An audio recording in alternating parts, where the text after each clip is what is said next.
বন্ধু বান্ধব, হই হুল্লোড়, এসবই ছিল তোমার জীবন। সেই তুমি তোমার সন্তানদের জন্য একে একে সব ছেড়ে দাও, হয়ে যাও ঘর কোনো এক বোবা পুরুষ, যে নিজেকে উজাড় করে সংসারে সব কিছু দিয়ে যেতে শুরু করে। বাবা, তোমার শার্টগুলো কখনো দামি হয় না, মায়েদের আলমারি ভর্তি শাড়ি ওড়না চেয়ে কখনোই তা বেশি হয় না।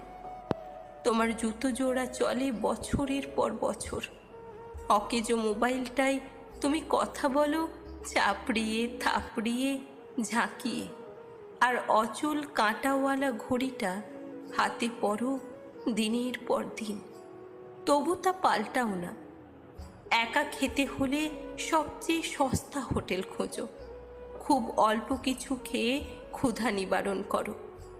কোথাও যেতে হলে লোকাল বাসে চড়ো, রোদ বৃষ্টি মাথায় নিয়ে ফুটপাতে হাঁটো। 2 পয়সা সঞ্চয় করো স্ত্রী সন্তানদের জন্য। সামান্য অসুখেও তুমি উতাল হয়ে যাও বাবা, তোমার জমানো যা আছে অকাতরে তা ব্যয় করো সন্তানকে একটু সুস্থ দেখবে বলে। বাবা, তুমি যতটুকু পড়েছ তার চেয়ে উচ্চতর পড়াতে চাও তোমার সন্তানদের। তুমি যতটুকু সুখ পেয়েছ তার চেয়েও অধিক সুখ দিতে চাও তোমার সন্তানদের। তুমি নিজে মরেও এক উজ্জ্বল ভবিষ্যৎ জীবন দিয়ে যাও তোমার সন্তানদের। আর প্রাণাধিক প্রিয় মেয়েটাকে যখন তুলে দাও অন্যের হাতে, অঝরে কেঁদে কেটে, তখন আকাশ বাতাস ভারী হয় তোমার বোবা কান্নায়।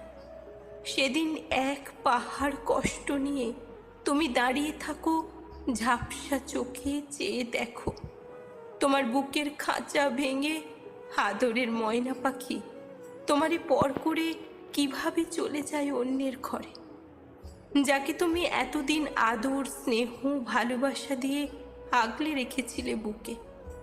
তোমার এই অন্তর্দহন কেউ দেখে না বাবা।